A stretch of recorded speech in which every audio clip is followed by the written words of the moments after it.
Hi you guys, welcome back to another makeup and true crime video.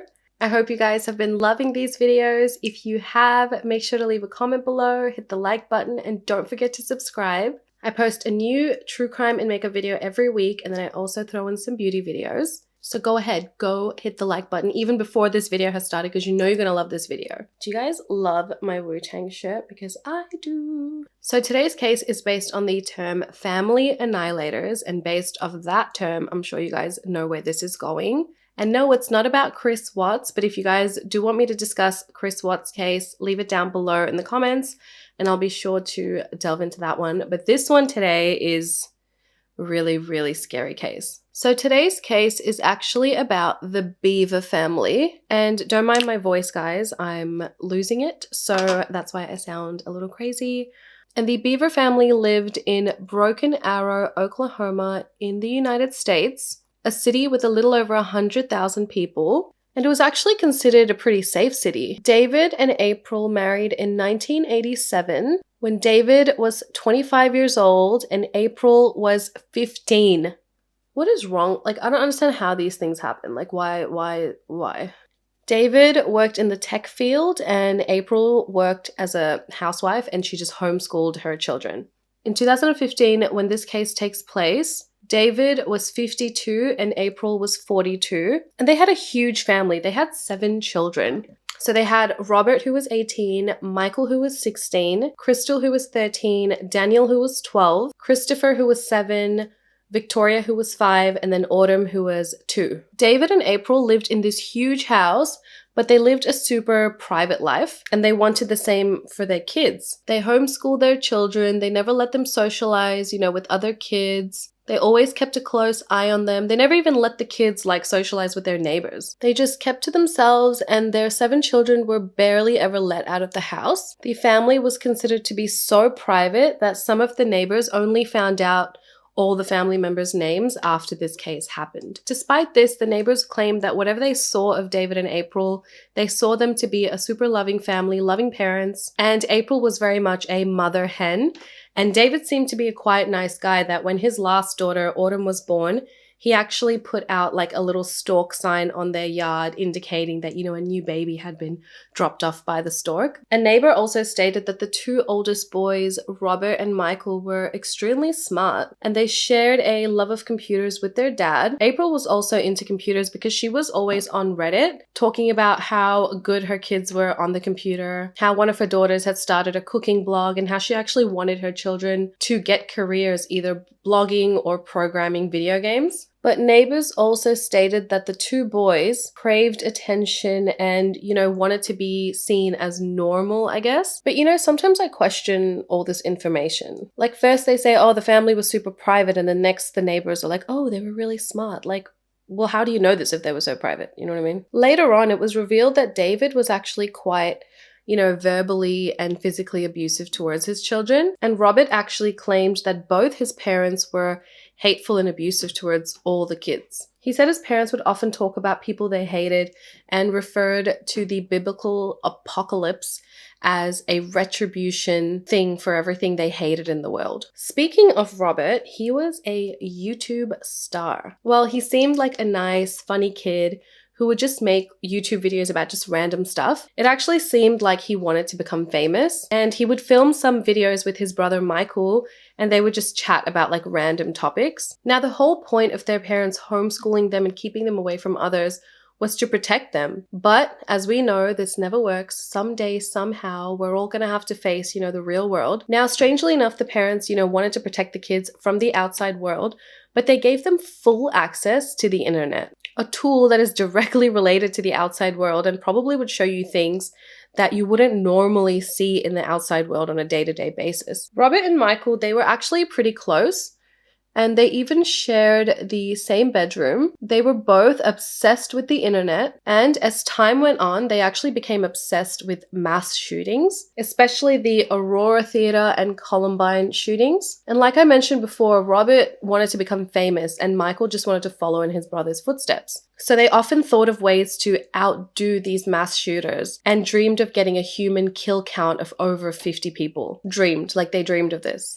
That's not what you should be dreaming about, okay? Now, this all happened pretty quickly, and because of their access to the internet, and this isn't the internet's fault that they were learning about all these gruesome crimes and that they wanted to do the same, this was clearly their parents' fault for not monitoring their internet use. Their parents wanted to protect them so much, but they failed to truly protect them. Robert had a summer job working at a religious call center where people would, call up and ask for prayers or pray for other people. So with the money he earned from this job, Robert began ordering tactical gear off eBay, such as gloves, knives, a bulletproof vest, and he even bought a SWAT mask. He then bought a gun from someone down the street and then purchased 2,000 rounds of ammunition online. Now, their 13-year-old sister, Crystal, actually witnessed Robert and Michael, playing with these knives and other equipment in their room. And she actually told her mother, yo, what are they going to do with all this gear? And Crystal was super concerned, but her mom was just like,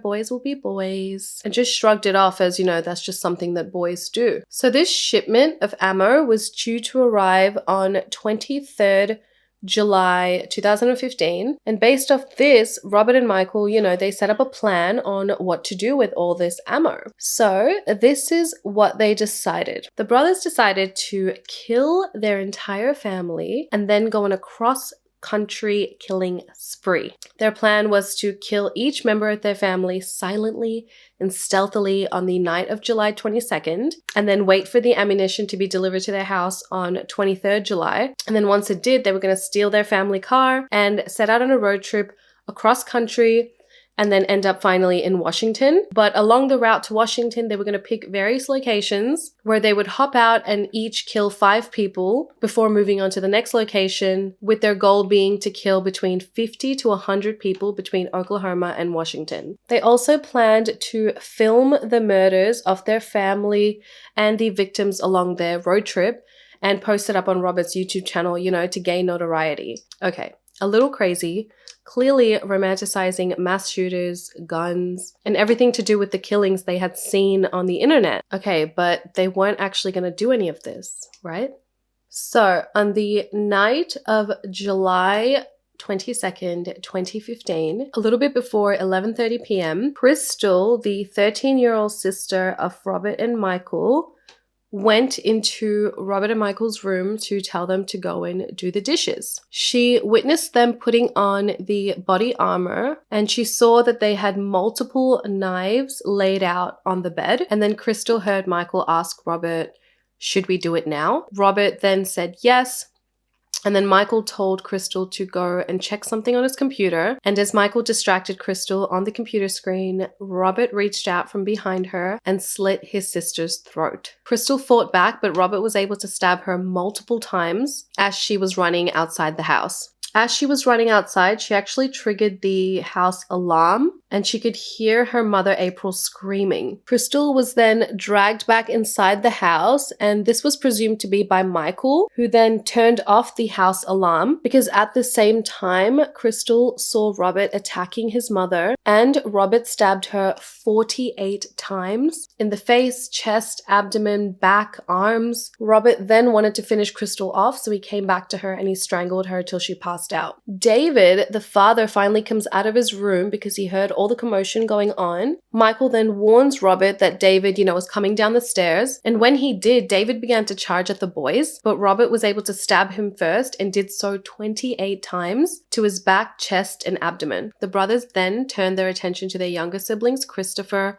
who was 7, and Victoria, who was 5 at the time, which is just so sad because they're so helpless. But Christopher and Victoria actually went and ran and hid in the bathroom when they heard all the screaming going on. But Michael was able to trick them into opening the door. He told them, let me in. Robert's going to kill me if you don't let me in. And Christopher and Victoria, wanting to help Michael, open the door and let him in. And as soon as they cracked open the door, they were both attacked and stabbed to death. Michael stabbed his brother Christopher in the neck, and he also had 21 stab wounds to his back, chest, head, and neck. He then moved on to 5-year-old Victoria, who he stabbed 23 times all the way from his stomach all the way up to her face.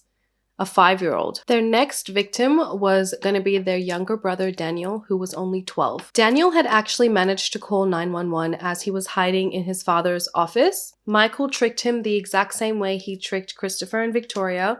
He begged Michael to let him in, otherwise Robert was going to kill him. And when he opened the door, Robert ran in and stabbed Daniel. When Daniel opened the door to let Michael in, Michael said to Robert, "He's all yours." And Daniel was still on the phone with 911 at this time. Michael actually grabs the phone from Daniel, and on the 911 call, you can hear him say hello.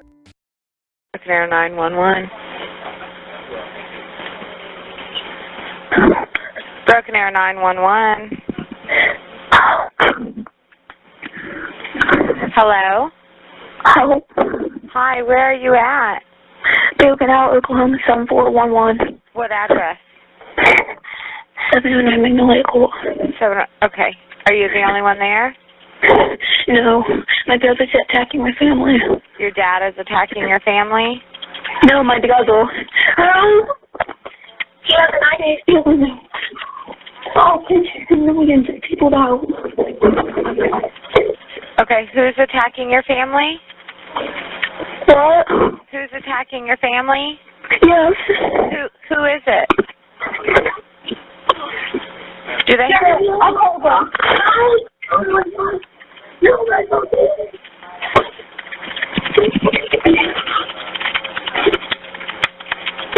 Are you there? Hello? Hi, what's going on there?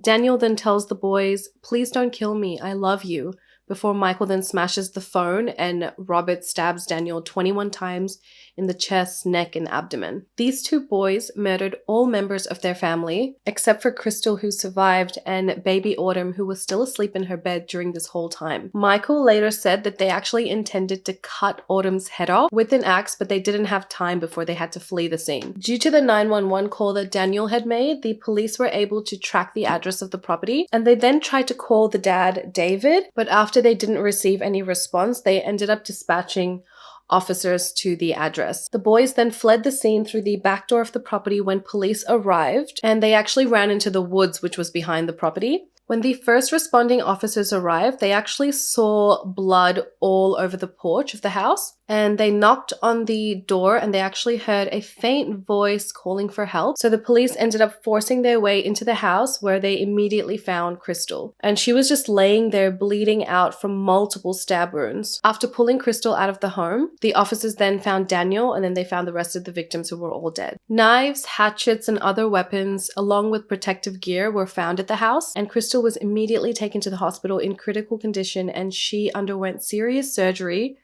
but she was in stable condition. The officers, using a K9 unit, quickly apprehended the boys and found them hiding in the woods, and they arrested them. They were both interviewed, and Robert's interview has actually never been released, but Michael's has. Robert stated to the police that he was proud of what they had done, and that he was proud of Michael for tricking the younger kids to open the door and let them in, because he would have never thought of that. He said he wanted killing to become his hobby, and that they were going to be murder superstars. During his interview, Michael actually states that all of this was Robert's idea, and he begins describing to them what happened during the attacks. He states that their plans after the attacks were to cut up the bodies and then hide them in bins in the attic. Because here's what I'm seeing happen.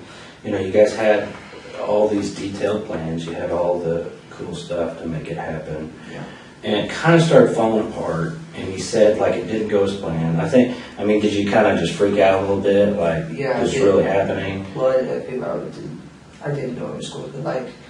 Yeah, you don't. But here's what's getting me is, like, it's crazy because you guys worked together and made all these plans and, you know, had it all figured out, and then when it happens, you're just kind of standing there not doing anything. And did you decide, like, Robert's going to kill everybody and I'm going to stand here and do nothing, so I better... I mean, did you... I think that was my plan. I didn't want to kill anyone. I didn't want to hurt anyone. I couldn't do it, so I was going to let him, like, kill everyone. Yeah, but you stabbed somebody in the neck. No, I mean... I just kind of... Well, what I'm saying is it's not Robert's the one that should get all the credit here. Yeah. Well, because it's a big deal. I mean, you're going to be on the news. You know what I mean? People are going to want to interview you. I don't mind being interviewed when I'm moving this. Well, but I'm just thinking, He does. because you had said you had the plans, like, you're supposed to kill this person. Yep. He's supposed to kill this person. Were you supposed to kill Christopher? Was he your responsibility? No, It just worked out that Christopher way? and Daniel was supposed to be his responsibility. I was Okay. only supposed to kill Dad. And Victoria, hold the Victoria. But he had already basically done that. Yeah. So now you're left standing there. So were you trying to kill Christopher when you stabbed him in the neck? Were you just gonna... I purposely missed the middle of the neck. I think I might have even hit him in the shoulder. I certainly didn't do it hard, but I don't know. Then they were going to wait for the ammunition to arrive the next day, and that's when they were going to go on their killing spree from Oklahoma to Washington. Michael stated after the attacks when they were hiding in the woods that Robert said to him, 6 out of 7 people dead isn't bad. Michael put majority of the blame on Robert, and Robert in court actually stated that he had never actually seen Michael stab anyone, but on the night that he was arrested, Robert told police that Michael actually played a way bigger role in the killings than he was admitting to. In his journal entries, Robert wrote, "I can't think of anyone else I'd rather rampage with." And the final entry in his journal stated, "We're going to kill them tonight." Authorities have called the killings the worst single criminal event to occur in Broken Arrow history. The brothers were charged with 5 counts of first-degree murder and 1 count of assault and battery with intent to kill. Robert was tried as an adult in 2016 and was charged with 5 counts of murder in the first degree and 1 count of assault with a deadly weapon. He was sentenced to 5 consecutive terms of life without parole, plus 28 years.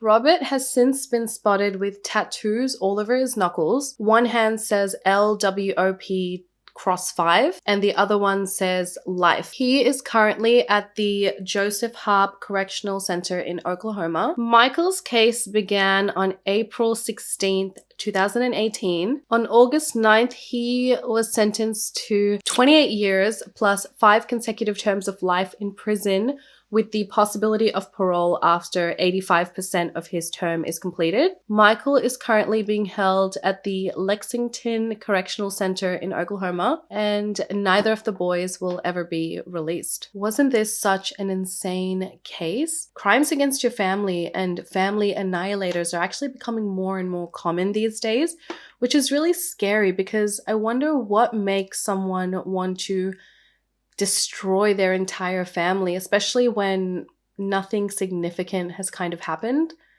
Unless we just don't know about what goes on in people's lives, you know what I mean? So let me know your thoughts on this case down below in the comments. I hope you guys found it as interesting as I did. Thanks for watching, guys. I hope you guys enjoyed today's video. If you want to check out some other true crime of mine, click over here.